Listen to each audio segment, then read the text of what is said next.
Welcome to 216, a Link to the Past Randomizer podcast. I am your host, fearagent, back with another excellent show for you today. Today on the show, I am Cody. I had the pleasure of meeting Cody in Seattle when we had a little meetup, which we released here on the 216 podcast. Only knew Cody through passing, really. So getting a chance to sit down and chat with him was a great time.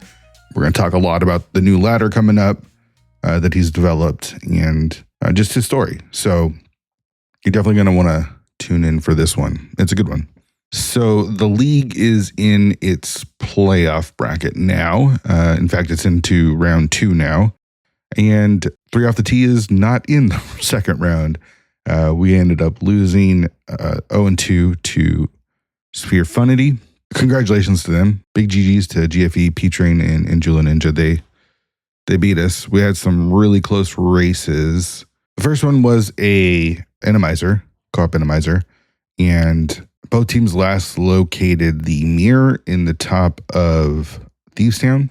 An Enemizer, you just never do the back of Thieves Town. It was in the attic. Since you can just rush the boss, there's usually no reason to go back there. Of course, the mirror was up in the attic, and that just unlocked the rest of the seed. It was a really kind of jet seed. They got to it first. Beer and I did some stuff out of logic, so I don't know if we were necessarily behind because we were efficient in what we were doing, but we definitely got to the mirror after they did, and we're able to skip a couple things. And yeah, I just got super far behind. I ended up not finishing that one. So tough loss there, but kind of expected. GFE being a big Enemizer fan, like one of the biggest in the community. So understandable to lose there. Still frustrating, super frustrating to lose. But again, understandable. So we knew that we could have at least one more game. And that was with myself in Giamo versus Jula Ninja and GFE doing co-op cross keys. We lost by 27 seconds, which we also last located, I want to say, was also the mirror. I think it was in Turtle Rock this time. We hard last locationed it, which they did not. And because of that, they beat us by 20 seconds. That was really frustrating. That was a really, really, really frustrating loss. And, in the moment, I said in the interview that was probably my last race. And it's been a couple of weeks. It's been, 2 weeks since that happens. And I still feel the same way. Like, I thought maybe it was just the tilt of losing and being knocked out would keep me out, or maybe make me not want to play anymore, which has kind of been my MO anyways. But, I've had time away. I haven't played since that race, which was April 21st. So yeah, like 9 days ago. And yeah, no desire. I do really think that that's it. It's not going to change anything here on 216. I think I really enjoyed this aspect. I enjoy talking to people in the community and kind of, I'm more about the people than I am the game at this point. So, league will come back next year and it's going to be, 12 months until that happens, and we'll see where I'm at there. I'm never going to say never, but man, I just don't know. I don't know if I want to ever play really again. I have no desire. Like, solo racing is definitely not for me. So like, I'm not going to be joining like cross keys, not going to join the main tournament, whatever other tournaments are going on. Just no real desire to do that. So that might be it for old Fear Agent here on the racing front. League is always tough. I didn't think I was going to do it this year, but because it has a special place in my heart, and I really do love the co-op aspect of it, I'll never say never, but I'd be surprised if I joined next season. I do want to shout out Homemade Beer and Jammo, though. Like, really enjoyed playing with them. Really appreciate them bringing me on. It's hard not to feel like I weighed them down and cost us the season because I was involved in both losses. But they were awesome teammates, and I've known Beer for a while, met him in person a couple times, and just really like hanging out with Beer. So that was cool. And getting to know Jammo and then having him on the show was really awesome as well. So yeah, really appreciate 3 Off the Tee for having me join. And I just had a lot of fun with them. And that was kind of the point of the league is to have fun with them. So looking at the invitational playoffs, all winners went 2-0, which is pretty nuts. So the Tedo Schelzer, Raylan Tankier team went 2-0 against my DM was supposed to carry us. That's Garrison Vextofer and Norsk Maddie. To Infinity and Pagog, the champions from last season, are out. They lost to Tam's Triple Potato Pouch Mayhem, which is Magno, Brogor, and Thalane. They also went 2-0. Banana Brigade, Crackerito, Yoshi, and Tito's went 2-0 against the Drifters. And that just shows you, like, the Drifters are really good runners, Megawatt, Drac, and Jet, champions in league and in other tournaments. But those guys don't play as much. It just happens. And so, and they ended up getting knocked out 2-0. Sticky Priests versus Team Hime. Sticky Priests going 2-0 there. That was one that was tough for me because I was rooting for both those teams. But the Sticky Priests being Zelga, Shady, and Dr. Marty. So the Sticky Priests will be playing the Banana Brigade, and then Schulzer's team will be playing against Tam's Triple Potato Patch Mayhem team in round 2. On the other side of the bracket, we've got Used Bow going 2-0 against JKLOL.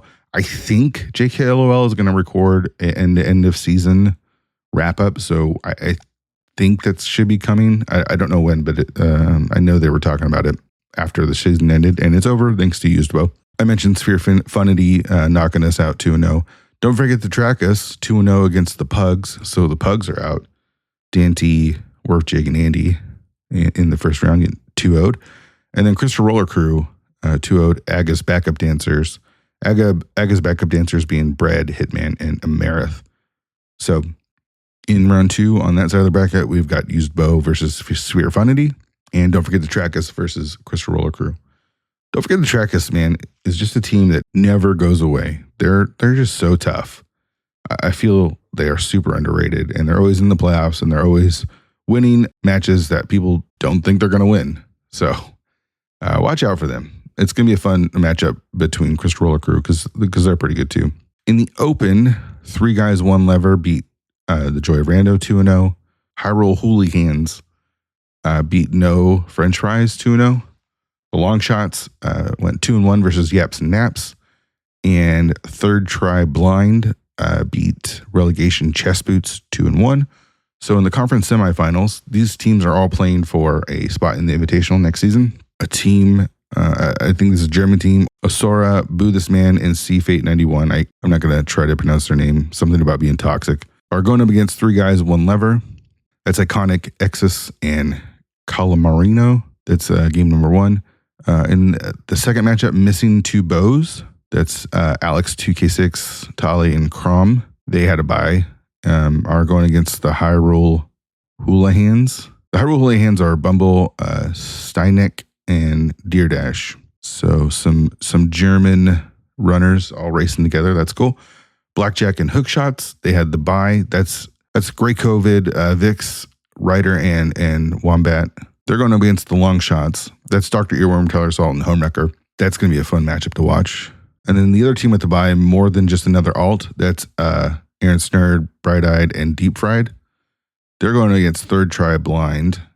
That's TJ Joel, Sean Rhapsody, and Gentleman. So that's another really fun matchup. So some cool matchups in the Open and Invitational as we head into the final month and a half or so, I believe, of the league. Yeah, I think that's all I got for the league. It was really fun. It was really, really fun. I had no complaints. My team was awesome. Had some tough losses, but some really good wins. And yeah, overall, really, really happy with how everything performed. So that's all that I know that's going on. Before we get into the show, do you want to do a couple of plugs? We're available everywhere. So subscribe to wherever you get your podcast. We are in a new feed. So if you're listening to this and you haven't subscribed because you don't know where to find us, if you Google or search 216 spelt out, not the numbers 216, you'll find our new feed. Or you can go to 216pod.com and that has all the links to the different areas that you can subscribe to us. We're available pretty much everywhere. I can't think of any platform that we're not on. Also looking for some reviews and ratings on Apple Podcasts. That just helps the show get recognized a little bit more when searching. So I'd appreciate that. And of course, join our Discord. It's not really a rando Discord. It's mainly a sports talk Discord. Those are the 2 biggest channels, is our football channel and our not football channel. With the hockey playoffs going on right now, A lot of chatter. It's been fun to follow. I'm not super into hockey, but the hockey playoffs are always fun. And so we've got people that are really, really invested in what's going on in the hockey playoffs. And that's always fun. I think that's what makes sports fun. So check that out. The draft had just happened in the NFL.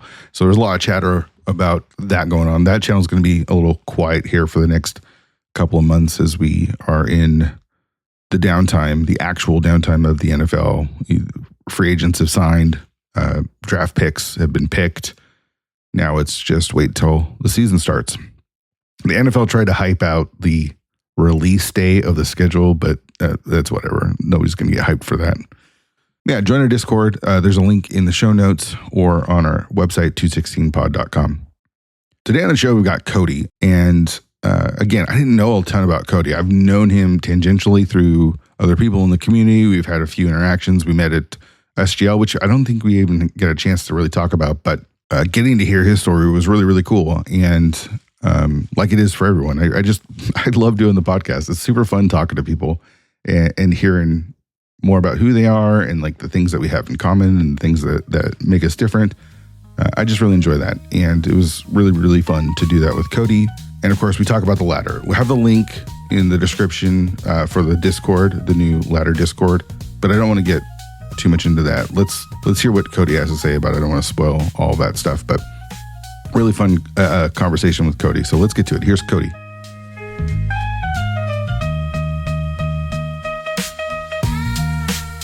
Oh, you use Craig. Okay. Yeah. My partner used Craig a lot when they did some D&D stuff. Oh, really? Yeah. Yeah, it's pretty reliable. Yeah, I've had no real issues with it. It's done me good. I've recorded most of 216 with it, so. Oh, sick. Yeah. So you're from Tennessee, right? Is that right? Yeah. Yeah, okay, I'm from Knoxville. Yeah, we just met up in Seattle. You always been in Tennessee? Yeah, born here, moved to Illinois for a very short amount of time. Really miss it. I lived outside Chicago for a bit, but like ended up having to come back home, family stuff. You know how it goes. Yeah. When you moved to Illinois, were you a kid? Were you older? Oh, no, I was, it was like 2014, 2015 or so. Yeah, I moved up there for work to do data center work, actually. In another life, that was more what I did. I see. And then you had to go back home for family stuff.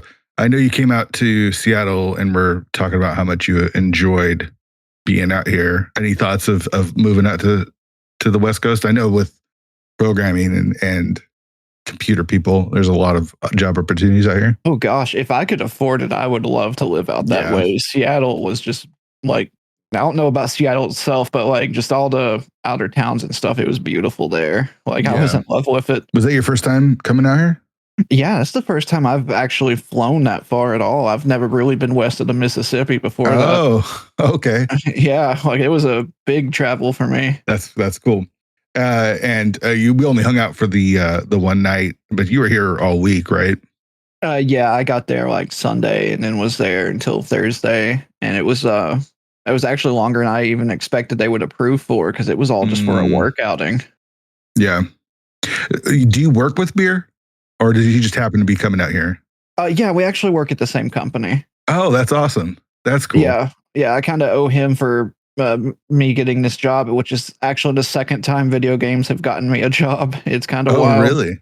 Yeah. What was the first time? My first job was the one before this, and actually got it from playing Minecraft, of all things. I was a moderator on a server, and the guy needed like programming help and stuff. And I'm like, well, I can do this. And he's like, hey, my company's hiring. Do you need a job? And I'm like, absolutely. Of course. That's awesome. I'm in my early 20s and needing something to do that's not working at Walmart by all means. Sure. Yeah. So was that the job that got you up into Illinois, or? Yeah. I was I was with that company for like 10 years. It was a game server provider. And we got to where we needed on hands work in Chicago, and like wildly, it is super expensive to pay someone to push buttons on a computer for you remotely. Like it is like $125 an hour kind of fee to do that. Oh my gosh. Right? Yeah, and I was getting paid like, a fourth of that, and he's like, you already want to live up there anyway. If you do that, I'll get you data center access, and you can just do our data center work. And I'm like, yeah, like what's the downside to this? That's crazy. That's crazy. So the job that you have now, you obviously met Beer through Rando, right? Or did you know him before that? No, I actually met him through Rando. Like I saw him getting restreamed on Speed Gaming once, and I was like, that guy's name is cool. I'm going to hang out in his chat.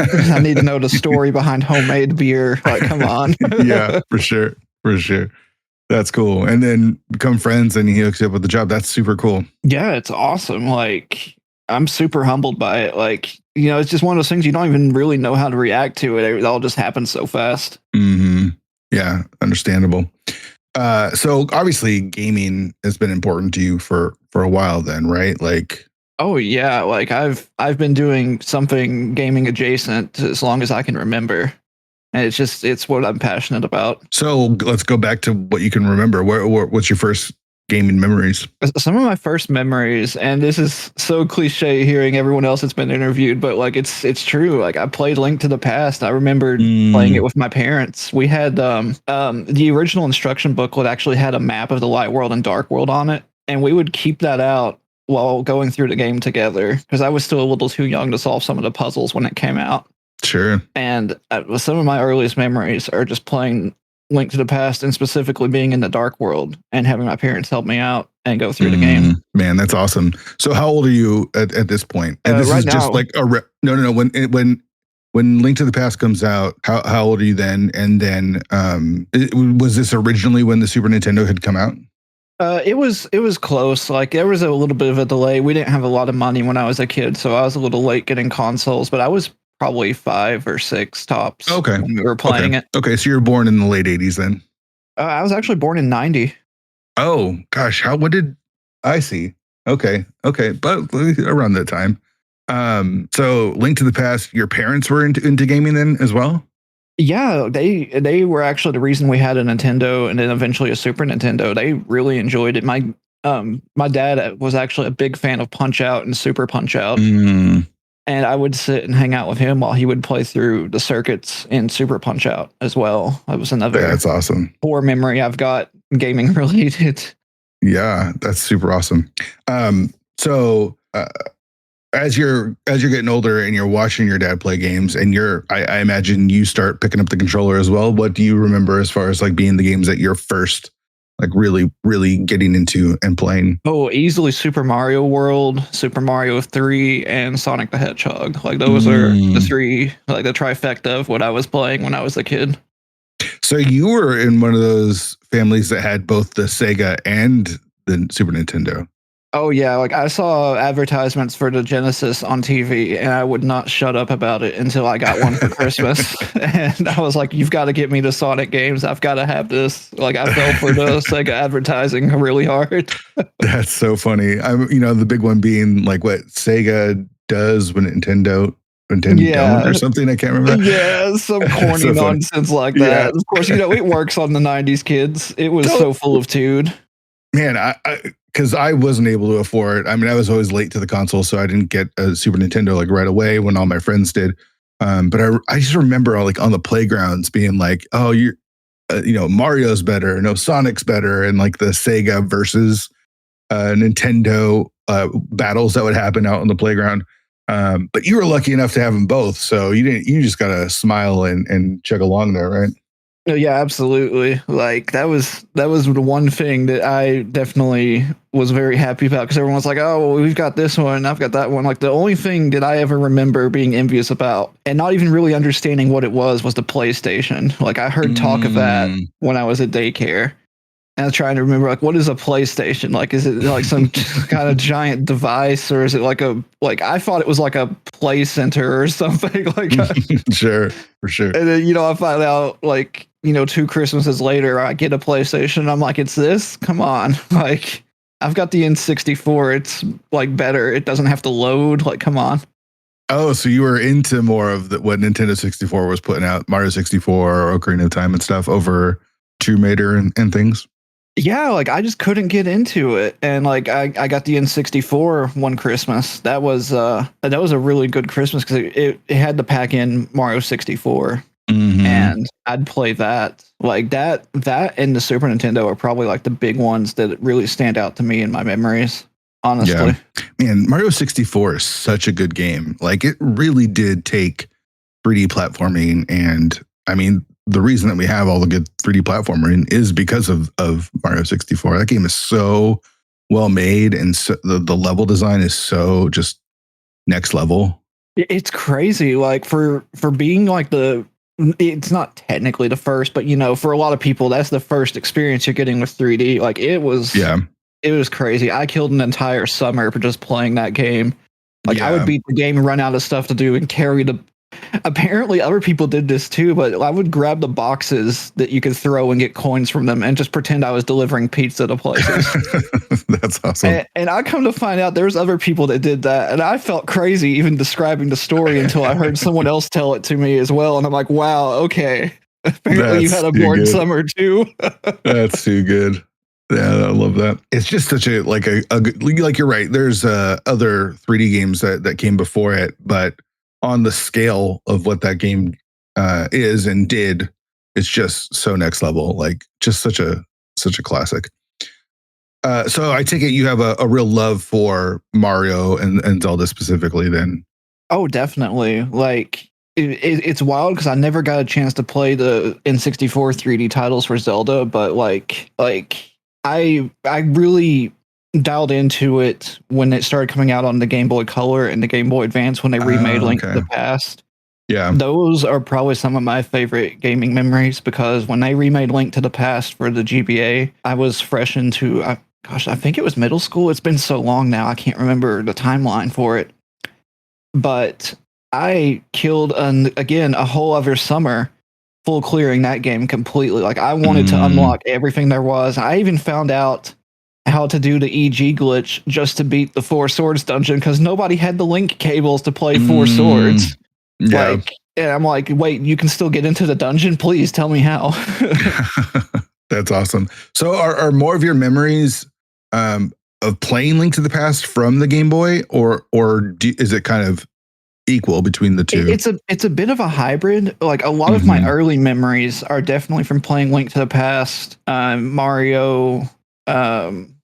I had the Super Mario All-Stars cartridge as well. Oh yeah, a lot of my earlier memories are from playing that stuff on Super Nintendo. And then as I started to get into my teens, a lot of it was playing Link to the Past on my GBA because I either had like the Sonic Advance games or Link to the Past because we couldn't afford like the GBA games. They were expensive at the time. Like, because I was really late getting the GBA. I think they had started advertising, the e-reader by the time I had actually gotten a GBA, and that was pretty far into the GBA's life. Because I know the GameCube was out and prominent by the time I got one. Did you have the original Game Boy Advance, or did you have the SP, or which one? Because I remember buying the original one, but it sucked. I had the Arctic Blue original GBA. Okay. Like, and I had a purple one later because I was an angry kid and had thrown it and broken it over Kirby's Tilt and Tumble of all games. Oh, really? But I don't know if you've ever played that game, but it is infuriating to control. It's got an accelerometer in it, and you have to roll Kirby around like a pinball. Okay, that's funny. The word even tilt, like obviously the connotations of tilt, especially with Link to the Past. But you actually threw your Game Boy Advance after tilting too hard, and yep, that's hilarious. Yeah, I never even thought about that, but yeah. It's just now, tilt for me is a very tilting word. So obviously games are huge. Especially the Nintendo side. When you got the PlayStation and you weren't able to like really connect with the games, did that ever change? Did you start to branch out as you got older? A little bit eventually. Once the PS2 was out, I got into Kingdom Hearts, but like other than that, I'm stuck with Nintendo for a lot of stuff, which is kind of wild. Like, was Kingdom Hearts your first RPG? Yeah, technically, like Yeah, like because like everyone played Pokemon. That's turn based though, but like the first like actually getting into it would have to be Kingdom Hearts because I skipped Final Fantasy completely. I've not ever been a fan of turn based. Like the only reason I fell for Pokemon was because I liked Pikachu and got the yellow edition on Game Boy. That's funny. All right, so the PlayStation 2 kind of piqued your interest, but again, you still stuck in with Nintendo. Did you pick up all the different consoles? Were you a GameCube, a Wii U guy? We had the GameCube, and I would have still had it had I not stupidly sold it. It was right around when the buy sell trade craze was really getting popular, and it was just like, oh well, no one's going to care about this. It's just old hardware. You know, the same mistake everyone in our generation has made. You know, you sell the old stuff and then regret it 10 years later. Yeah, yeah. I wish I still had all my old hardware, but yeah, seriously. The amount of money you have to pay to get it back now is ridiculous. I know. I definitely didn't get what it's worth now for it, right? Like I probably sold it to like GameStop or Software, et cetera, or whatever, and got way less than what it's worth now. But c'est la vie, what can you do, right? Oh yeah. No, it is what it is. What about online playing? Was there any online games that you got into? Were you a World of Warcraft guy? Did you get into I did Phantasy Star Online Blue Burst whenever it was out. I think it had a beta and I played it for a bit. Other than that, like I did RuneScape, I guess. Like I know a lot of people did RuneScape because like they couldn't afford the WoW subscription. They didn't have a good computer, and RuneScape runs on a potato basically. Yeah. I don't think I'm not familiar with RuneScape. So it's a Java-based MMO. I really don't know how to describe it. It's like baby's first MMO is probably the best way to put it. That's like it's very simple, but it's an engaging game. Okay. But outside of that, like online, really, the only other thing I got into the boomer shooters. Like I played Unreal Tournament like crazy.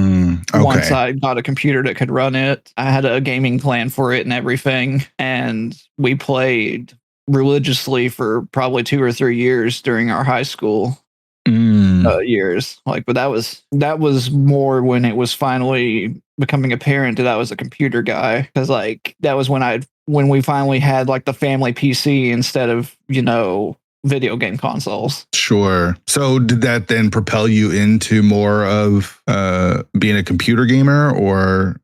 Oh, absolutely. Okay. Yeah, that's what brought me into that. It's what got me into programming. It's what got me into like just any kind of online interaction, like social media. Before we called it social media, of course, but you know.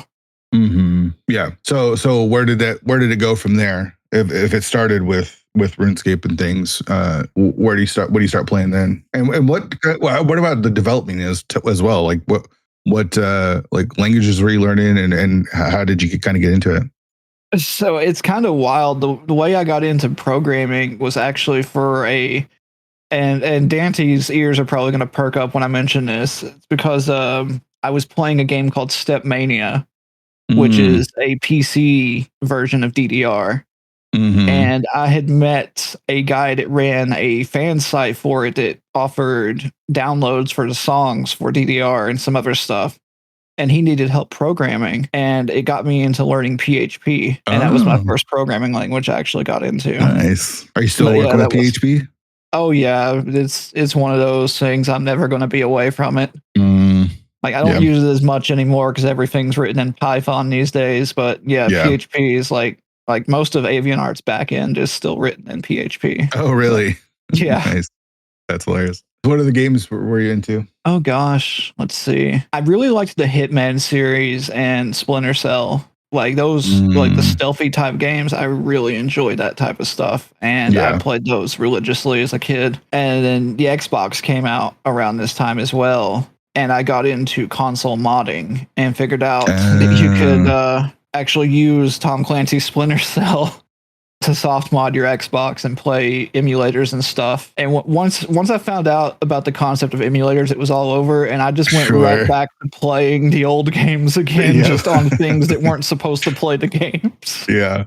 All right, so explain a little bit. What do you mean by Tom Clancy's Splinter Cell let you mod the Xbox? So this is crazy.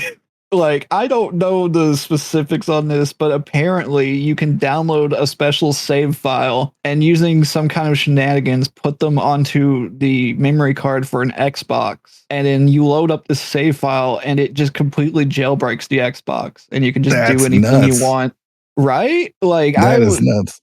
I was like 14 trying to figure this out. And I'm like, this is like crazy. Is the FBI going to be at my door? Like, what's happening right now?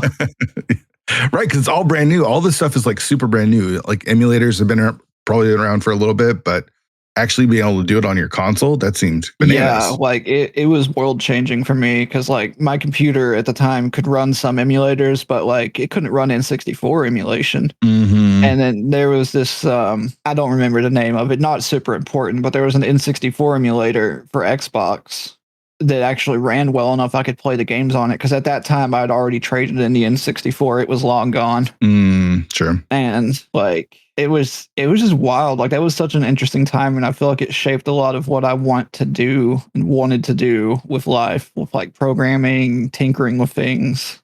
Mm-hmm. Like it's a really good memory for me. Gosh, man, I now that you're talking about that, I remember my friend modifying my original Xbox as well and putting like arcade games, like was it MAME or something? I can't remember, yeah, but MAME. And you could run like there was this game series called Metal Slug you could run that was really popular back when the console modding was going on. Okay, yeah, but because I remember like I grew up with like the arcade games like X-Men and Simpsons and Captain America and the Avengers. The beat 'em ups. Those games are so good. Basically the Final Fights, but the arcade versions of them with licensed characters. Ninja Turtles was another big one. And I remember because I had so many memories of it as a kid playing them, but never really getting to beat them because you had to pump so many quarters in. I wasn't very good at the games, all that kind of stuff. But then getting it on the Xbox and being able to play those games free of quarters and as much as you want. One, it made you realize that the games weren't as great as you thought they were because, death didn't mean anything. You could just keep going and going and it didn't really matter.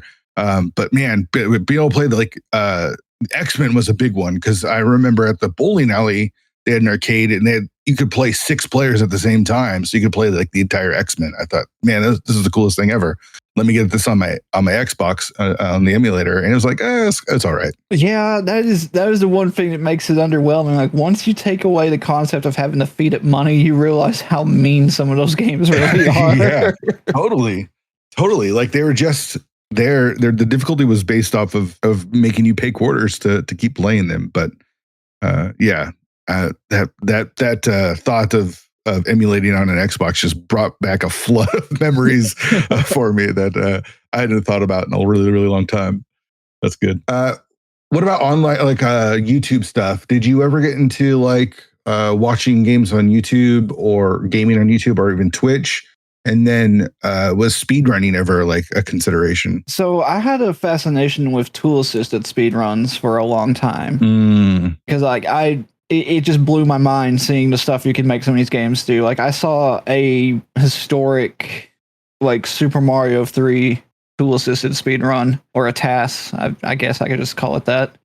But I remember seeing that and, all the frame perfect jumps where they're not getting hit by anything or they're like definitely inside the collision box for the enemy and not getting hit. Right. And they're just going circles around it. It just blows my mind. Right. And that's probably my first experience when I started getting onto YouTube besides, the angry video game reviewer type crowd that was super popular when YouTube first got started too. Gosh, you're the first person to bring up Angry Video Game Nerd because I actually, of course, like everyone else, watched him when he first came out. And I think the Teenage Mutant Ninja Turtles was like one of the first videos he posted. And then just like a couple days ago, I was thinking, is he still around? Is he still making videos? And sure enough, he is. Crazy thing. Yeah, I watched like a one from just a couple of weeks ago or a couple months ago. And it's like, man, he's balder and a little bit bigger and older, but still angry. Still angry, still doing the same thing. Like it's wild. Like he grew up having this guy making these videos and he's still just there. Yeah, that's weird. Is that new generation of people that grew up on YouTube and how normal it's become. So, did you get into tasking yourself, or was it mostly just as an entertainment thing? It mostly is an entertainment thing. I tried a couple times to get into it and discovered you have to do a lot more work than I'm willing to put into it. So I just noped out of it. Yeah. It was like, it's cool to watch, but I just don't think I've got the resolve to sit there and actually program out all those inputs. Sure. No, it's a lot of work, man. It's cool watching for sure, but it's something I would never, ever wanted to do. Yeah, absolutely. And like, so go ahead. I was gonna say, like, fast forwarding a little bit, because you did mention some speed running. I did watch a few speed runs on and off over the years, but like that's actually YouTube is actually what got me into the rando community. Oh, okay. Because of speed gaming, where they upload all their VODs and stuff. Mm-hmm. That's actually, I think you may have been the comms on one of them. In fact, I know Willow J. Bradley was on them as well. Nice. But like some of the comms that stood out to me, like I remember it was a crowd control race with Andy and someone else that may have been involved. I think Alucard may have been on comms. Not important, but anyway, like that's what got me like even recognizing that the randomizer existed. I'm like, what in the world is this? So when is this? Is this early in the rando days? Yeah, this was probably, I want to say like 2016. Oh, okay. Like it may have been a little later. It's hard to place it. Like everything after COVID is just 2020 at this point. So I don't know anymore. Because the rando was around 2016, 2017 when it started to get popular. 2018, it kind of hit with GDQ. Were you watching GDQ? Do you remember any of that stuff? I've watched GDQ a little bit, but I've never really like sat down with it as much as I'd like to, because it's always been happening at inopportune times for me. I see. So your initial introduction was YouTube from speed gaming. I don't know. Give me some of your initial thoughts of what you saw when you're watching your first randos. Like, okay, so I'm like turning it on. I'm like, what's happening? Like, is this like a race with Link to the Past? Like, what's going on? And I start pulling items, and I'm like, what in the world is happening? Because this is back when the bomb upgrades and the arrow upgrades were still in the distribution pool. And I'm like, what the heck is going on? Like, why? What are these items? Why is everything shuffled? Like, it blew my mind. I'm like, this is like a whole new game. And I'm like, how do I play this? Like, what do I need to do to make this a thing? And of course, I went down that rabbit hole for it. So did you start playing then? Did you pick up the wrong? Okay. Yeah, and stupidly, I kept rolling ped seeds because I thought they would be easier. Oh, that's hilarious. Because I'm like, oh, it's only 3 pendants. Yeah, it's only 3 pendants. I didn't understand the logic at all. I was just like, oh, it's 3 things instead of 7 things, and I don't have to fight Ganon. It'll be easy. That's funny. And of course, after about the 3rd time of having to go into GT and get all the crystals just to beat the pendant dungeons, I'm like, you know what? Maybe this isn't for me. And I actually put the randomizer back down and didn't touch it for a while. Yeah, understandable. That's understandable. So as you play those seeds, you're just rolling them and playing them offline. You have no intentions of like racing or streaming or anything? Yeah, like I was just exploring everything. I was actually playing it on a modded Raspberry Pi. That I had hooked up to my TV, and I would just sit and play them after work just to wind down. And I didn't use tracking. I didn't even understand the concept of tracking. Like I was such a rando baby. It was ridiculous. Sure. I mean, we all got to start somewhere, right? Oh yeah. Yeah. Like it's wild thinking back on it and knowing as much as I do now. Cause I don't know how I even got through them, because like some of those seeds would take hours and I wasn't tracking. Like I don't even know how I managed to get through them. Sure. I was looking at the Reddit, and someone posted like their first seed that they completed just recently, and it was like 12 hours or something like that. Which is totally understandable if you don't. Yeah, we have so many resources now. But. Like it's crazy, especially like if you don't utilize any of the resources we have available. Right. Like we've been in the community for so long now that it's easy to get all that information. But if you just download the seeds or you see it and like, oh, I'm going to try that, it's tough. It's tough. Yeah, it's nuts. Like, especially if you don't understand like any of the logic that's happening, like you're thrown in the deep end and it's rough, especially if you roll a ped seed of all things. Mm-hmm. Yeah, for sure. So yeah, because you have to go to GT and do all that kind of stuff too. So you put it away. What brings you back into, or like initially into the community, right? Because if you watch on speed gaming and then play some seeds and then are like, oh, that's cool, and then leave, what brings you back? So COVID, honestly, like, oh, okay, that's what got me back into it, because like, everyone's stuck at home, and it wasn't really a change in the schedule for me because I've been work from home for the past 15 years. Mm-hmm. But it was, no one wanted to go out or do anything, and everyone's at home streaming and stuff, and Twitch is getting even more popular at this point. And I get back into it, find out that there's races happening, and I'm like, oh man, I got to get back in on this. Like, I haven't played this in forever. Mm-hmm. And I jumped back in the deep end and decided, you know what, I want to get in on the ladder, because I read about the ladder because Duncan introduced it around that time. Yeah. And I'm like, oh, this seems cool. You don't know who your opponent is, and they run Cas boots, and I'm comfortable with Cas boots because everyone knows how to do Cas boots. Like, yeah, totally. But, it's a good introduction. Good like beginner sort of style races. I mean, super competitive, but good way to learn. Yeah, it's good to, you feel more comfortable when you have the boots and the sword, like, even though it intrinsically puts so much more pressure on you. But it's just one of those things where it's easy to pick up, it's hard to master. Totally. Do you find people to connect with like right away, or does it take a bit? It takes a little bit. Like, I think Legendary Moon was one of the first people that I actually tracked down and started watching that, and Koi. Like, Koi, made a lot of tutorials and stuff. I started reading his documentation, started hanging out in his streams a little bit, absorbing knowledge. And then, I start watching the restreams, start seeing all these interesting names, start following people, learning how to, move around on Twitch and actually see what's going on. Cause like, I wasn't super familiar with the platform. Like, I mostly watched a couple of big streamers. Like, there was one named Vine Sauce that also plays Link to the Past randomizer like once or twice a year.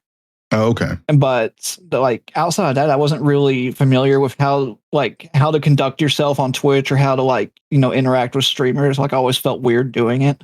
Sure. I know that's strange, but like, no, I get it. Like, it's such a different mindset than like, people that grew up in the 80s and the 90s, we had TV, right? You have TV. And if you want to interact with people, you do it through letters, and then eventually email comes, but that's again slow. And now you're watching people as they create content. It's just such a new, especially as pre 2020, it's such a new concept and a new, I don't know, interacting with streamers is, even for me, still like a weird concept. Yeah, it's a strange disconnect, because like, you're not really like, it's not supposed to, it's weird that it's two ways like it is, but like, you get over it, especially when you start making content yourself. Like, that's it's almost like when you're like telling someone who's being a jerk that they need to work a customer service job. Like, you don't understand it right until you've done it for yourself, and then you're like, wait, I get it now. Yeah, totally. Yeah, for sure. So you start racing on the ladder. How does that go? How's your experience on the ladder? Oh, I get my butt kicked, but I keep going back for more just because it's addictive. Sure. It was fun. Sure. I loved the idea of not knowing who my opponent was, and it made me feel like I had a chance against someone. I got a couple wins here and there. Like, sometimes you luck out, you catch the route. Sometimes you don't. Sure. Yeah, totally. That's the joy of rando. Because you're playing people that you don't know, or especially as you're new in the community, do you then start making friends? Is that how you meet Homemade Beer? I didn't meet Beer through ladder. But I think Mooney, I met her through ladder. I raced her a couple of times, and like, there's definitely some people I made connections with from just racing them on ladder. I would follow them afterwards and hang out for a bit and see what they're about. Some people I got along with, some people I don't necessarily get along with. Whatever. Not everyone's gonna get along with everyone. Yeah. But yeah, like, that was a big networking thing for me. And then I just started talking more, interacting with the community more, and then started watching. I think League was happening at the time. Okay. And I started doing comms for speed gaming, and that got me networking with a lot more people. Sure. Like that was an experience. Like I don't know that I would do it again just because it was a lot of hectic bureaucracy, but like I don't regret what do you mean by that? It. What was the bureaucracy behind doing comms? It's just there was a lot of moving parts to speed gaming, like for better or worse, and it was very intimidating to jump into that infrastructure and be a part of it. Mm-hmm. And like it also just takes up a lot of time. Like I don't know how they can get everything done sometimes just because I know how much work has to go into it. Right. So were you helping out on the back end stuff or mostly I was a setup helper. So I would help set up the restreams and I would do tracking a lot. I would do comms. This was all in like 2021, 2022, give or take. Sure. Okay. And this is like the height of speed gaming and, League is we're coming off of COVID. League is like popping off. Main tournament is popping off. More and more tournaments are coming out. There's like tons of content on speed gaming at this point. Yeah, it's busy times. And like, I ended up hooking up with people like Drossi, Adrian Rick, a few of these people, meet them, do some networking. And it's just, it's crazy. Like, cause like you said, everything was like, it was to the wall. Cause I think Open League was happening at the time and there was just constantly a need for comms and setup helpers and stuff. And it felt like a full-time job almost. Yeah. Because like, you volunteer for something like speed gaming, and especially if you work from home in a job where you're not 100% having to be engaged constantly, it gets really easy to start no life in those volunteer setups. Yeah, there's a reason why I had to step down as admin for the league, because it was just because I do work from home and I'm able to do all that stuff. Oh, well, the struggle then. Like, it's real. Tough. Yeah, it's like, especially back then, like the constant call for help, the amount of races that were being put on, the need for comms, which it's funny because now we really need a lot more comms. Back then there was you had your choice. You had to hope to get picked for comms back then. Now it's like anyone, please, can you comm a race? It's just so different now. No one's got time, so everyone had to go back to work. All this go back to the office stuff. None of us can step away anymore.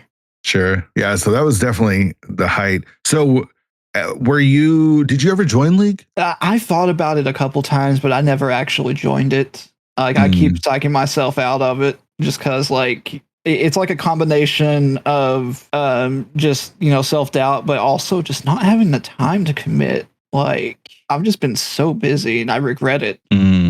But you did because you meet up with Beer, and I think you and Beer and Structural Mike end up creating avian art, right?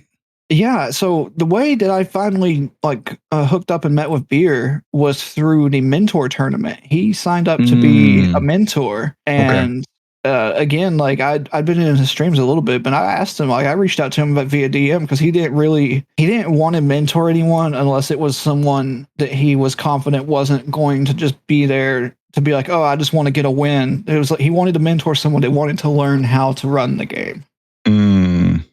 So I talked to him about that in private and, explained why I was wanting him to be my mentor. And we went in for it. And, I did a lot better than I expected to do, but I kept his name in my pocket, hung out in his community. He raided Homewrecker one day. So that's how I met Homewrecker. I see.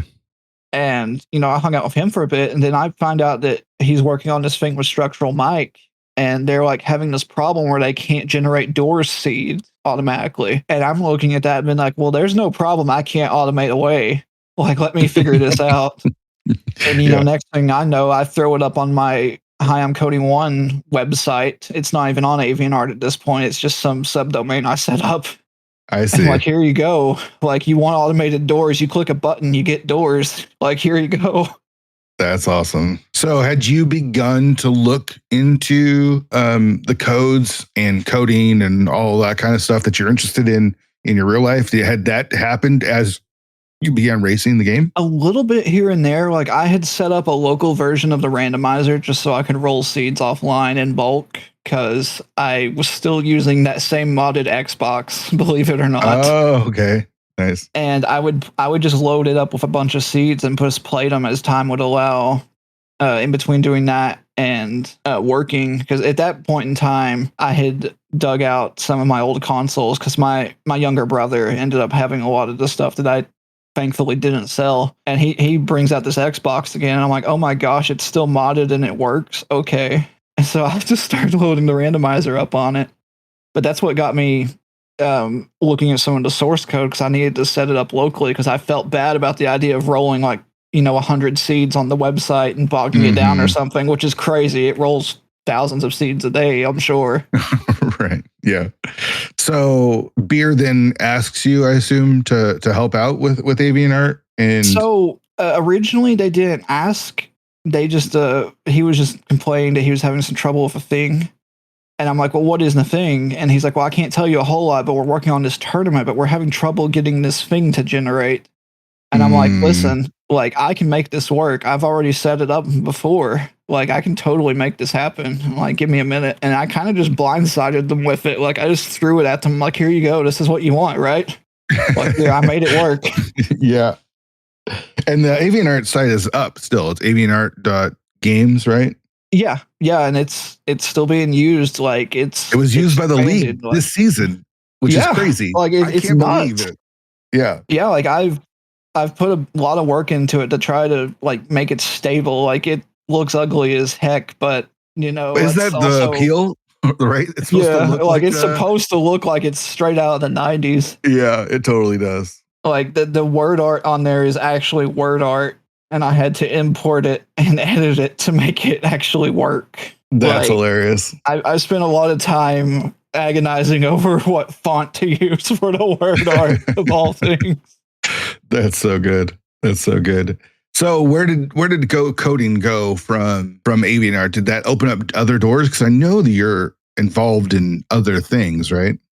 Yeah. So that opened up a lot of doors. I ended up talking to a lot of people. I've been in talks with Synac. I'm recognized as an actual developer for the randomizer on the main Discord at this point. I've contributed to the door randomizer, the overworld randomizer. I'm actually the reason we have the blue boot for pseudo boots now. Awesome. Like stuff like that. Like there's a lot I do. It's small things.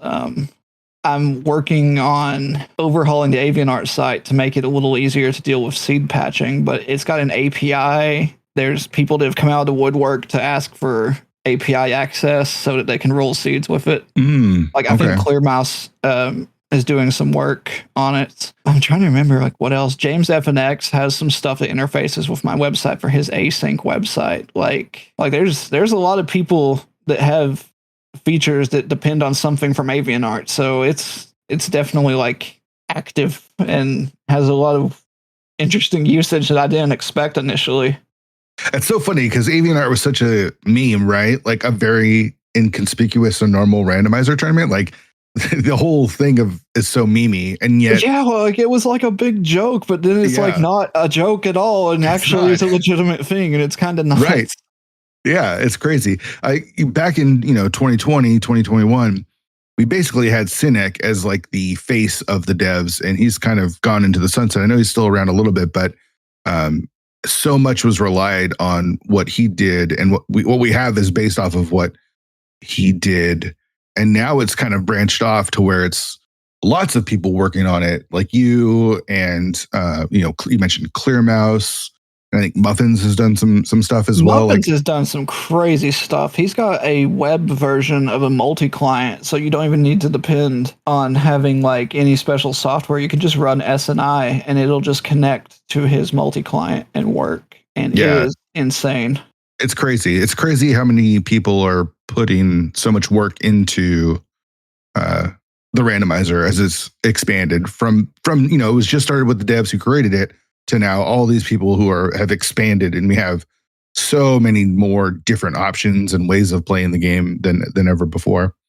Yeah, like the accessibility has gone way up, and it's good that there's multiple people involved, because like I feel like that's healthier than having like one central point of failure. Oh yeah, for sure. And it's a lot less stress on everyone, because like we all have our own little projects and we don't have to shoulder everything. It's weird because I have a love-hate relationship with it all, because I feel like it used to be a little bit more centralized, and because it was centralized, everyone was more connected.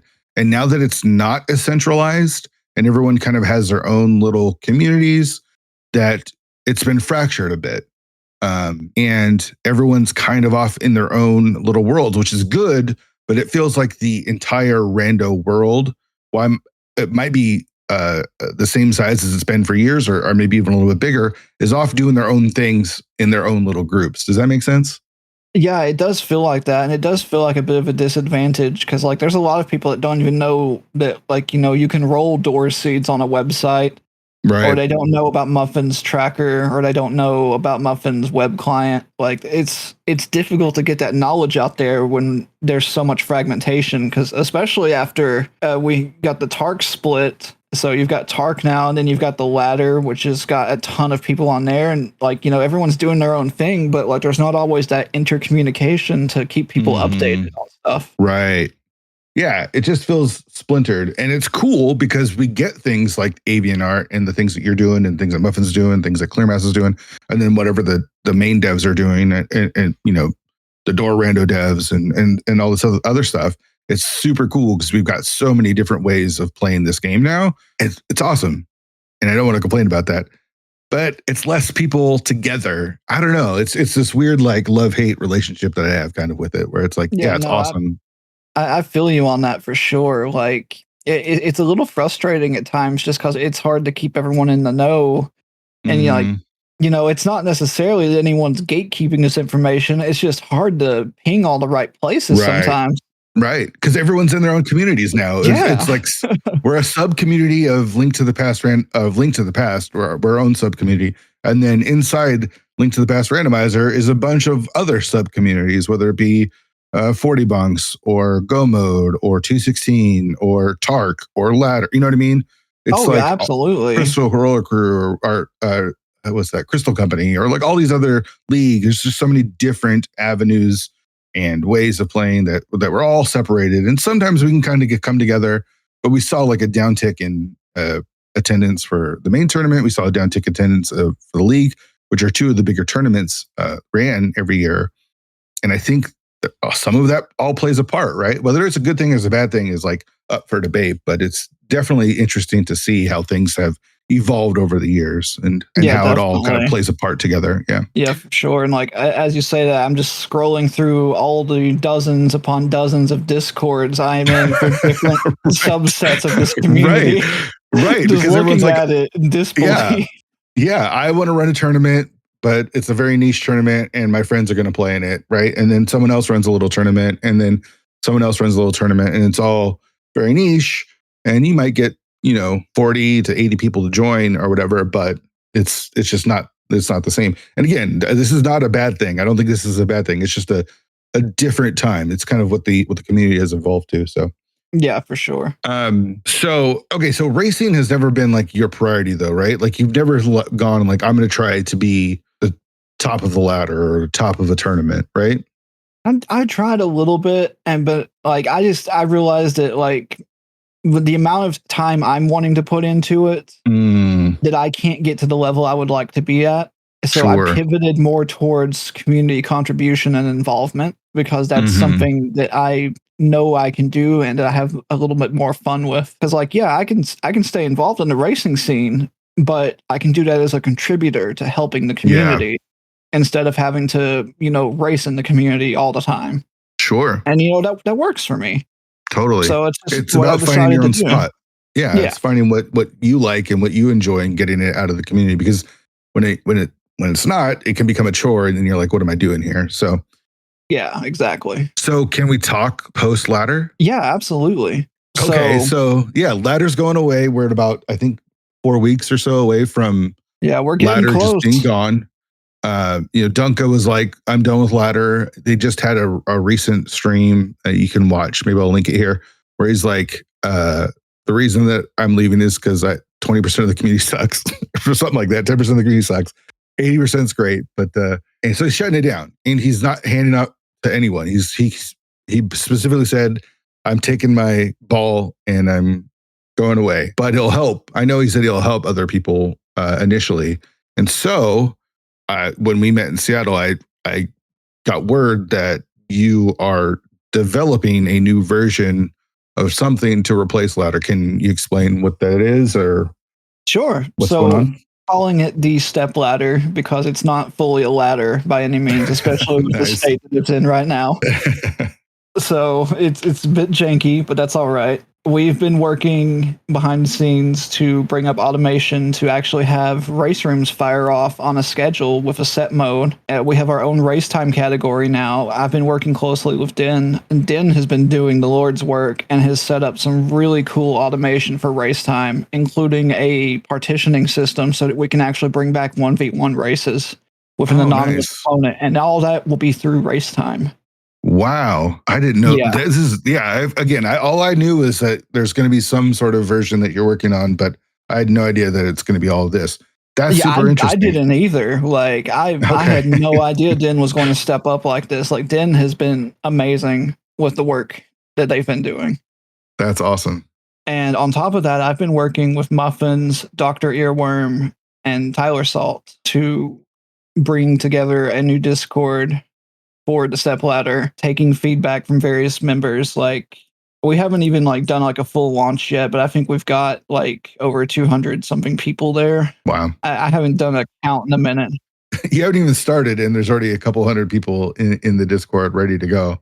Yeah, and we've been taking feedback for modes, scheduling, just everything we can do to try to get things set up and actually provide what the community is actually needing as far as organized racing. Because there's always a race happening somewhere, but knowing that there's a schedule, it really helps a lot of people to be better organized and actually have a race they can attend. So how's it going to work? Do you go to maybe you don't have this all figured out yet, but do you go to the Discord and check the schedule, or do you just hang out at race time and then what happens? So you go on the Discord and there is a schedule. You just check the schedule. You can actually select a role to get pinged whenever that type of race is going to be happening so that you can get a ping. It opens up a race room 30 minutes before the race, just like Ladder would do. Okay. And you can just join the race and the bot will actually roll the seed for you. You click a link to get your seed. And then the bot actually gatekeeps and ensures that the race fires off at the specific time. That means you don't have to worry if someone shows up there and takes 10 minutes to get ready, they're just going to get booted. I know that's a little rude, but also that's just how it's got to be when you want to run the schedule. Right. Yeah, totally. And that way you have the races that run at the right time, and you just have a regular race time race at that point. It's 1v1 or it's a group race, or how does that work? They're group races right now, and we're going to be doing some testing with allowing for 1v1s. I still need to figure out some of the changes because these are fresh within the last couple of days changes. I haven't even had a chance to review them yet. So that's exciting. Dan just reveals this by posting a video link in one of our channels, our public channels, just saying so this is what I've been working on. And they're just showing off, the 1v1 partitioning for running a race. And I'm like, oh my gosh, this is amazing. That is awesome. Dan is so valuable to the community, a kind of unknown, created race time. Before race time, we had to use SRL. And man, what a headache that was. I've heard it was a headache. Fortunately, I dodged that bullet because I didn't get involved in the racing until we had race time, thank goodness, based on the horror stories I've heard. Yeah, race time has just been a godsend, really. It just makes racing so much easier, not having to download any other programs and how reliable it is. And yeah, it's been awesome. So to hear that you're working together is great, and I'm super excited about it. So we can provide, is it cool if we provide a link to the Discord? Oh yeah, in the show notes? Okay. Yeah, we have a permanent link and we can share it. And people can join the Discord. Obviously, you're not racing yet. Are you're doing testing for it now, or? Yeah, we just ran a test over the weekend, and everything for the most part went fine. Besides, I traumatized about 6 or 8 people by giving them an open seed instead of a mystery seed. Okay. And I've heard murmurs that the copium was so real that they actually checked the Ganon Tower sign.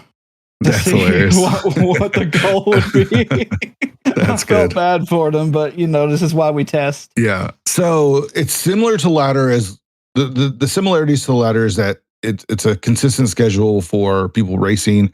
Is there going to be points, or is that just based off of race time, like the leaderboards and stuff? We're going to be using the race time points system, I think. Especially with this 1v1 breaking out, I think that might be how we're going to go with it. I'm not sure how the points calculations are going to be handled. I know Den was talking about potentially making some changes to points calculations. I see. But like, as much as we can, we're going to try to rely on race time just because it has a stable and working infrastructure as is right now. And with us having our own category, we don't have to worry about tainting the points in the ALTTPR category. Okay. What about rule sets? Are you creating your own rule set? Are you following Tark? Are you going to be like where Dunka had his own specific ladder rule set? We're just going to follow Tark because that just takes out so much of the work. Yeah. Like one thing Dunka was mentioning was having to field all the cheating complaints and like any complaints that came through the community. Like with me just following Tark's rule set, you just contact Tark like you would any normal investigation. Like it's moving the work, but at the same time, it's what Tark is there for. Yeah. So like, why not utilize this existing resource? No, that makes sense. I understood why Dunka was an island to himself and wanted to control that island like a dictator, which is fine. That's his prerogative. But I think using the resources that you have available, being Tark, I think is pretty smart and will save you so much in the long run. Like not having to be able to allow them to deal with the cheaters, I think is huge. It's going to save you. And we don't have a splintered rule set where the community has to adapt and remember that there's a different rule set in this community. No, we're just following Tark. Just follow Tark and you're fine. Yeah, that's super smart. That's exciting, man. What made you want to do this? So it goes back to ladder being one of the things that got me into the community to begin with, and I just couldn't stand seeing it go away. And I had to do something to try to fill that void, and this is just my attempt to keep that void filled. Sweet. Because I just, I want that resource to be there for someone, if they're wanting to get into the community, they can be like, oh, look, there's this little ladder. You can compete with people. It looks like it's not super high stakes. I could join that and, hone my skills a little bit. Mm-hmm. Has Dunka helped you out in any way through this all, or has it all been? We've maintained some open communications behind the scenes, but we don't have a huge amount of information exchange going on. A lot of our talks was actually when he was adding avian art support to Lazy Kid. Oh, okay. So we've had an open dialogue since then, but nothing like really in terms of post ladder support or anything. Like he seems like he's ready for a break, and I'm trying to respect that. Sure. And you get to make it your own thing, right? Like you get to make it how you think is going to be best. I think that's really cool.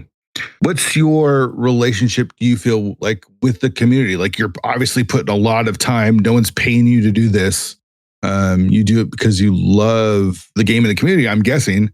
But what's your relationship with the community right now? Like, how do you feel comfortable with the way things are and your relationship to it? I think so. Like I think I'm well liked, which is, that's a good thing. I hope. Sure. Like I'm hoping I don't have like some giant hate squad going on. Like that's like my big worry. I just don't want to have to field a bunch of drama or anything. Like that's been my big worry. Other than that, like I feel like stuff's good. Let me just give you some warnings and maybe a little advice, because I haven't created a ladder, but I've definitely created my share of things in the community, and so I can speak from experience. Do it because you love it.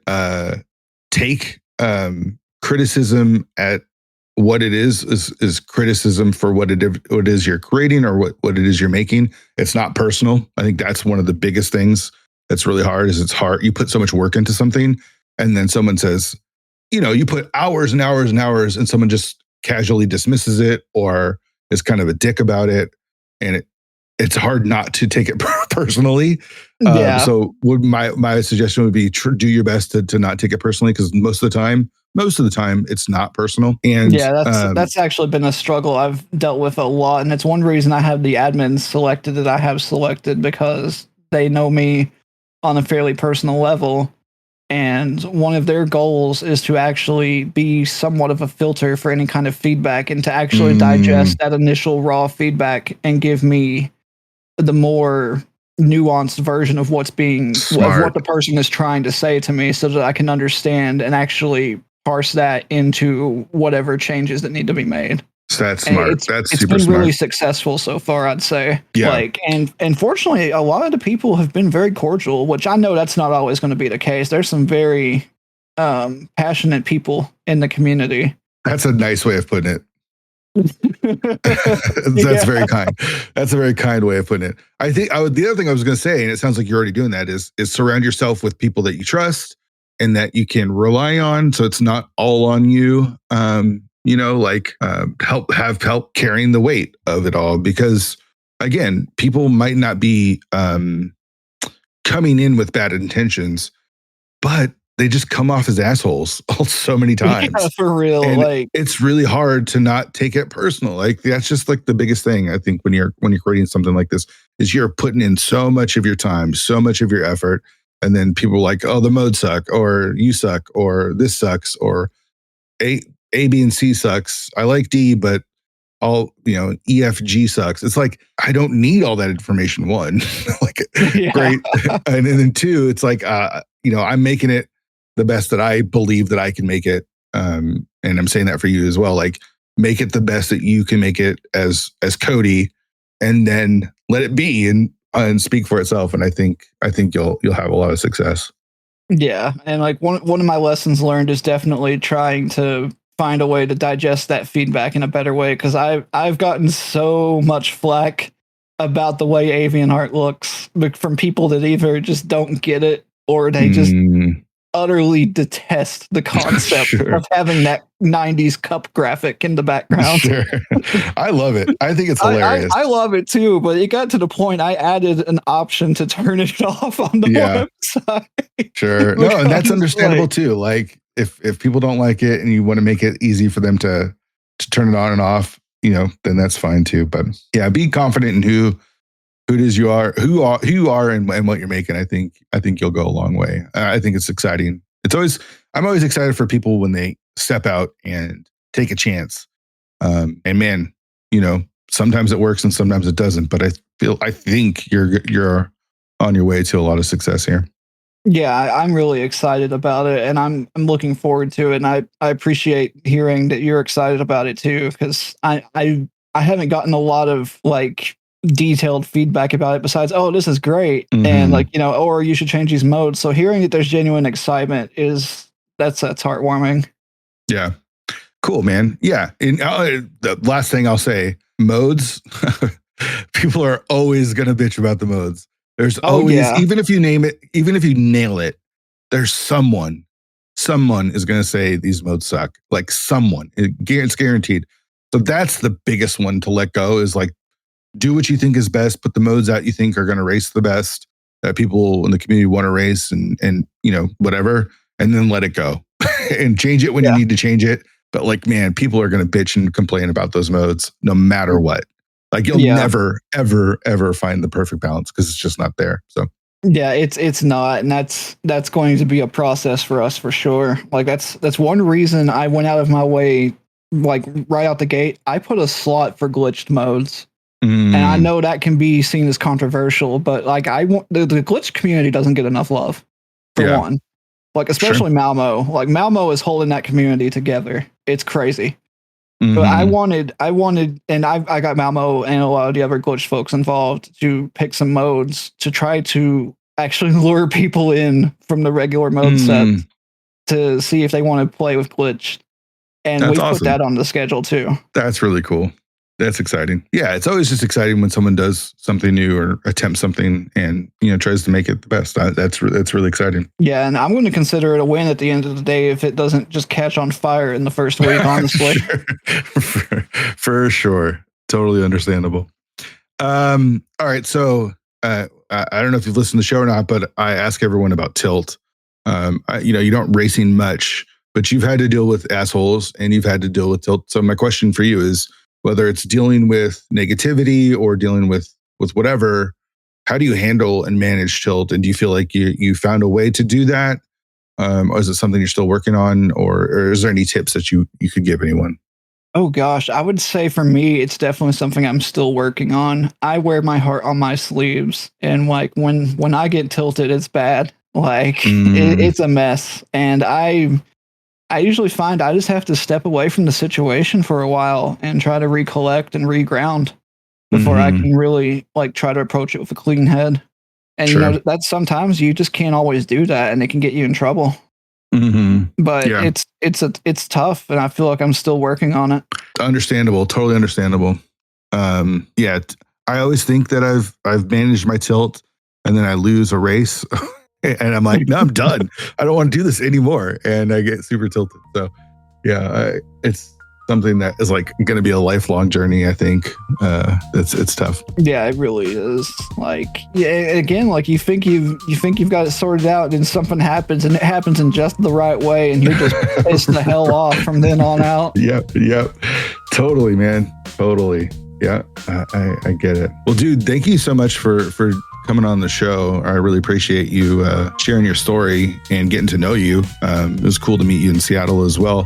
And super excited for the stepladder, man. Excited to help get the word out. Yeah, thank you. And thank you so much for having me on the show. Like I've been wanting to be on it for a while. I was just afraid to reach out for a long time. So I was really glad to get the invitation when we met in Seattle. This has been great. Like I've enjoyed getting to know you, getting to chat about my story. It's been fun. I want to thank Cody again for coming on the show. Really appreciated hearing his story. And excited about what he's doing with the stepladder. I think it's a really cool idea, and excited to see it hopefully succeed. I'm really excited about that. So make sure you join the stepladder Discord. Again, we got links everywhere for it, and that's I think going to do it for this episode.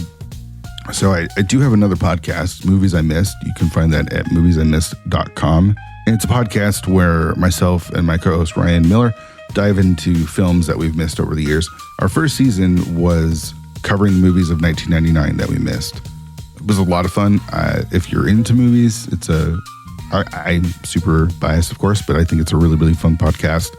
We covered movies from 1999, like The Talented Mr. Ripley, the Spike Lee movie Summer of Sam, comedies like Bowfinger, cult classics like Cruel Intentions, Lock, Stock, and Two Smoking Barrels. It was a lot of fun. So you can listen to all 11 episodes from the first season on moviesImissed.com. Again, we're available on all the different podcast platforms as well. The reason that I'm bringing this up is that season 2 is about to come out. So we are covering the year 1985, and our first movie that we're covering from that year is a film called Spies Like Us, comedy with Chevy Chase and Dan Aykroyd. And that's where my focus is going to be for the next few months. So I can't guarantee very many 216 episodes while I focus on movies I missed. So the feed might be a little dormant during the summer. I'm going to try to talk to a few more people to keep things going and keep the momentum up. But my focus does have to be on the Movies I Missed podcast. So if you're missing out on anything that I have to say, it won't be about rando or sports or anything, but it will be about the movies from 1985. Like I mentioned, I think we'll have a JK LOL episode mixed in, and maybe we'll talk to some league winners or something. I don't know what's going to happen, but there's not going to be a ton of episodes during May, June, and July as I focus on movies I missed. So just a warning, but we'll definitely be back during the fall, especially with football season kicking off. We'll bring back the 216 Fantasy Football League, and we'll kick things back into gear a little bit more. I'd love to hear who you want to hear on the podcast. There's a couple of names of people that I do want to talk to. TJ Joel, I think I need to get on the show really soon. There's a name. All right, again, subscribe wherever you get podcasts. We're available everywhere. If you're able to leave a review, that'd be super awesome on Apple Podcasts or Spotify, or even a star review would be helpful as well. I'd really appreciate that. Join the Discord, and just really appreciate you tuning in and listening to the show. That means a lot to me. I really do love chatting with people in the community. I know racing isn't a big thing for me anymore, but the people here are really cool, and I know Speed Gaming Live is going to be happening again this year. Don't think I can afford to make it, but who knows? We'll see. People are cool. the community is cool, and I really enjoy being a part of it, even in this small way. So, appreciate you all listening, and we'll see you next time.